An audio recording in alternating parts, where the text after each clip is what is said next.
నమస్తే. మేడ్చల్ ఎమ్మెల్యే చామకూర మల్లారెడ్డికి ఒక కార్యకర్త రక్తంతో రాసినటువంటి ఒక లెటరు ఇప్పుడు హల్చల్ చేస్తుంది. సో ఒక పక్కన గట్టినే వార్నింగ్ ఇచ్చుకుంటూ రాసినట్టుగానే కనబడుతున్నది. ఎందుకంటే ఉద్యమ సమయంలో నువ్వు ఎక్కడ కనపడలేదు, పార్టీ కష్టాల్లో ఉన్నప్పుడు కూడా ఎక్కడ కనబడట్లేదు, నువ్వు పార్టీ జెండా పట్టుకోకపోయినా, మరో పక్కన ఉద్యమ సమయంలో నువ్వు ఎక్కడ లేకపోయినా బీఆర్ఎస్ పార్టీ, సో అప్పుడున్నటువంటి టీఆర్ఎస్ పార్టీ నీకు టికెట్ ఇచ్చింది, గెలిపించింది, నీకు మంత్రి పదవి ఇచ్చింది. కానీ ఈరోజు ఒక పక్కన ఉద్యోగాలు లేక నిరుద్యోగులు ఇచ్చినటువంటి హామీలు నెరవేర్చాలంటూ బీఆర్ఎస్ పార్టీ పోరాటం చేస్తూ ఉంటే నువ్వేమో పోయి ఈ పోరాటంలో పాల్గొనకుండా నువ్వు ఉన్నటువంటి అధికార పక్షానికి కొమ్ము కాస్తున్నట్టుగా ఉంది.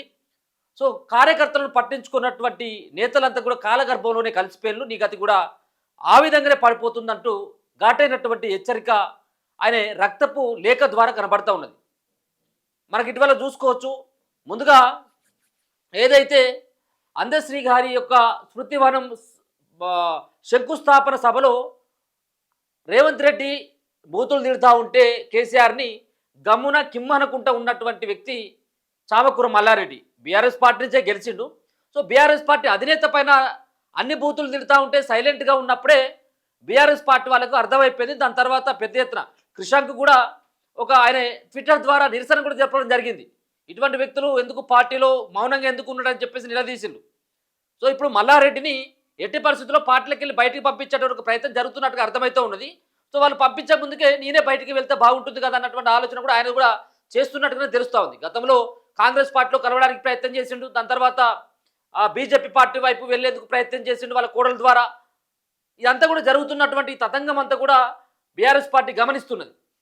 కాబట్టి బీఆర్ఎస్ పార్టీతో ఇటీవల కాలంలో మనం చూసినట్లయితే పెద్దగా ఇన్ని కార్యక్రమాలు చేస్తున్నప్పుడు కూడా ఎక్కడ కూడా మల్లారెడ్డి ముఖం కనబడతలేడు. మల్లారెడ్డి మీటింగ్లో కూడా ఆయన పాల్గొన్నటువంటిది కనబడతలేదు. సో మల్లారెడ్డి స్టేజ్ మీద ఉన్నాడంటే ఇక మొత్తం గందరగోళమే ఉంటుంది వ్యవహారం అంతా కూడా. ఇక డైలాగులు ఏందైతే రాదు. డైలాగ్ ఖచ్చితంగా ఉండాల్సిందే. పాలు అమ్మిన పూలు అమ్మినా నేను పెరుగు అమ్మినా. సో అటువంటి డైలాగులు లేవు, ఆయన చురుకుదనం లేదు, కొంత డల్గానే కనబడుతున్నాడు. మరి ఆయన బీఆర్ఎస్ పార్టీని వదిలేందుకే సంసిద్ధం అయిపోయిందా? బీఆర్ఎస్ పార్టీని వదలడానికి కూడా కారణాలు ఉన్నాయి. ఎందుకంటే ఆయన సంబంధించినటువంటి ఆస్తులు కాపాడుకోవాలి, దానికి సంబంధించినటువంటి ఏవైతే కళాశాలలు కాపాడుకోవాలి, కబ్జాలు చేసినటువంటి భూములను కాపాడుకోవాలి. కాబట్టి ఇప్పుడు కేంద్ర రాష్ట్ర ప్రభుత్వాలు ఏ పార్టీ అయితే అధికారులు ఉంటో ఆ పార్టీతో కలవాలన్నట్టు దానికోసం వెళ్ళేది, దానికోసమే ప్రయత్నాలు కూడా జరుగుతున్నట్టుగా స్పష్టంగా అర్థమవుతా ఉంది. మల్లారెడ్డికి రాసినటువంటి లేఖ సారాంశం ఏంటిదనేది ఒకసారి చూసేటువంటి ప్రయత్నం చేద్దాం. ఇక మల్లారెడ్డికి ఇదే లేఖ రాసిండు. ఇదంతా కూడా ఇక్కడ కనబడుతుంది. కింద రక్తపు మరకలే కనబడుతుంది, పెన్ను మరకలు అయితే కాదు. ఇది ఎర్ర పెన్నుతో రాసినట్టుగా స్కెచ్తో రాసింది అయితే కనబడతలేదు. ఇది రక్తంతో రాసిండ. మరి ఆయనే నిజంగా మరి మేడ్చల్ నియోజకవర్గం నుంచే రాసిండు. జై తెలంగాణ మేడ్చల్ నియోజకవర్గం అనే పెట్టిండు ఇక్కడ. అంటే నియోజకవర్గం మల్లారెడ్డి యొక్క వాళ్ళ కాన్స్టిట్యున్సీ నుంచే రాసినట్టుగా కనబడతా ఉన్నది. ముందుగా జై తెలంగాణ జై కేసీఆర్ అని పక్క పెట్టి బహిరంగ లేఖని ఒకటి ఎమ్మెల్యే మేడ్చల్ అని చెప్పేసి రాయడం జరిగింది. శ్రీ మల్లారెడ్డి గారికి ఎమ్మెల్యే మేడ్చల్, అయ్యా, తెలంగాణ ఉద్యమంలో ఎలాంటి అనుబంధం లేకుండా, ఉద్యమ కష్టాలు అనుభవించకుండా బీఆర్ఎస్ పార్టీ మీకు అవకాశం ఇచ్చింది. పార్టీ బీఫామ్పై ఎమ్మెల్యేగా, మంత్రిగా, తిరిగి ఎమ్మెల్యేగా గెలిచి రాజకీయంగా ఎదిగే అవకాశం కల్పించింది. పార్టీ గుర్తు, పార్టీ నాయకత్వం లక్షలాది కార్యకర్తల శ్రమ వల్ల లభించినాయని మరవకూడదు. తెలంగాణ జాతిపిత తొలి ముఖ్యమంత్రి రాష్ట్ర సాధకుడు కేసీఆర్ గారి నాయకత్వంలో పార్టీ ప్రతిపక్షంలో ఉండి సమస్యలపై పోరాడుతున్న సమయంలో పార్టీతో పాటు నిలవలసిన నాయకులు పార్టీ కార్యకర్తల మనోభావాలను దెబ్బతీసేలా కనిపించే చర్యలు తీసుకోకపోవడం తీవ్రమైనటువంటి నిరాశకు గురి చేస్తుంది. తెలంగాణలో రైతులు సాగునీరు, విద్యుత్తు, పంట కొనుగోలు సమస్యలతో ఇబ్బంది పడుతున్నారు. నిరుద్యోగులు ఉద్యోగాల కోసం ఎదురు చూస్తున్నారు. మహిళలు, విద్యార్థులు, కార్మికులు మరియు సకల జనులు అనేక సమస్యలతో పోరాడుతున్నారు. ఈ క్లిష్ట పరిస్థితుల్లో గౌరవ కేసీఆర్ గారి నాయకత్వంలో శ్రీ కేటీఆర్ గారు, శ్రీ హరీష్ రావు గారు మరియు పార్టీ నాయకులు సకల జనుల తరపున నిరంతరం పోరాటం చేస్తున్నారు. మరి వాళ్ళ పోరాటం చేస్తానంటే నువ్వు ఎటుపోయినావని అడుగుతున్నారు అన్నట్టు. బీఆర్ఎస్ పార్టీ కేవలం రాజకీయ పార్టీ కాదు, తెలంగాణ ఆత్మ గౌరవానికి ప్రతీక. కేసీఆర్ గారి నాయకత్వంలో ఒక నాయకత్వం కాదు, కేసీఆర్ గారి నాయకత్వం ఒక నాయకత్వం కాదు, తెలంగాణ రాష్ట్ర నిర్మాణ చరిత్రలో ఒక అధ్యాయం. ఆ సిద్ధాంతాన్ని మరియు విశ్వాసాన్ని బలహీనపరిచేలా కనిపించే ప్రతి చర్యను కార్యకర్తలు ప్రశ్నించడం వారి హక్కు.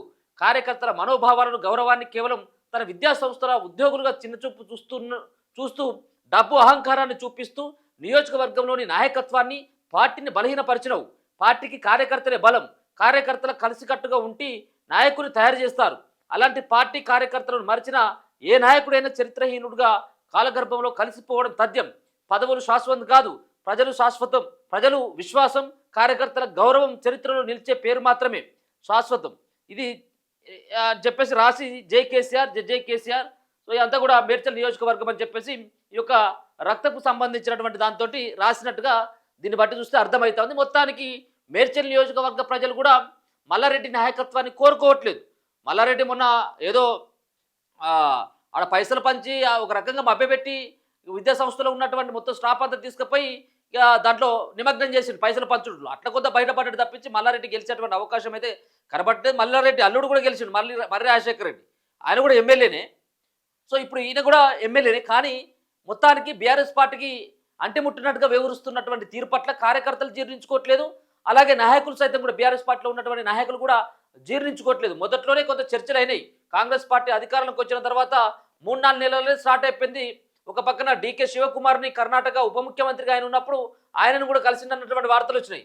దాని తర్వాత నేరుగా మల్లారెడ్డి కోడలు సైతం కూడా బీజేపీ పార్టీ అధిష్టానాన్ని కలిసి నేరుగా బీజేపీ పార్టీ రాష్ట్ర కార్యాలయంలో ఆమె అక్కడ తేలి ఈ పార్టీలో జైన్ కావడం కోసమే ఆమె అటువైపు వెళ్ళింది, ఆ పార్టీ కార్యాలయానికి వెళ్ళింది అన్నటువంటి వార్తలు వచ్చినాయి. సో ఇవన్నీ కూడా గమనించినటువంటి బీఆర్ఎస్ పార్టీ సైతం కూడా తనని దూరంగా వెళ్ళగొట్టడానికే ప్రయత్నాలు జరుగుతున్నట్టుగా అయితే స్పష్టంగా అర్థమవుతా ఉంది. ఒక కార్యకర్త యొక్క ఆవేదన మాత్రం మేడ్చల్ జిల్లాలో బీఆర్ఎస్ పార్టీకి ఓటేసినటువంటి కార్యకర్త ఆయన యొక్క ఆవేదనని ఈ యొక్క రక్తపు రూపంలో ఒక లెటర్లో మల్లారెడ్డికి ఎటువంటి హక్కు లేదు. మల్లారెడ్డి బీఆర్ఎస్ పార్టీలో ఉన్నప్పటికీ ఆయనకు ఉద్యమంతో సంబంధం లేదు, ఏ రోజు జెండా పట్టుకొని కొట్లాడినటువంటి వ్యక్తి కాదు. అయినా కానీ పార్టీ గౌరవించి టికెట్ ఇచ్చి ఎమ్మెల్యేగా మంత్రిగా అవకాశం ఇస్తే ఈరోజు మరి బీఆర్ఎస్ పార్టీ ఇంత కష్టం పడుతుంది. ఇంత కష్టకాలంలో సైతం కూడా బీఆర్ఎస్ పార్టీ వైపు చూడకపోవడాన్ని వాళ్ళు రక్తపు రూపంలో ఆ లెటర్ రూపంలో ప్రశ్నించినట్టుగా కనబడుతుంది. చూస్తూనే ఉండండి మన తొలి వెలుగు.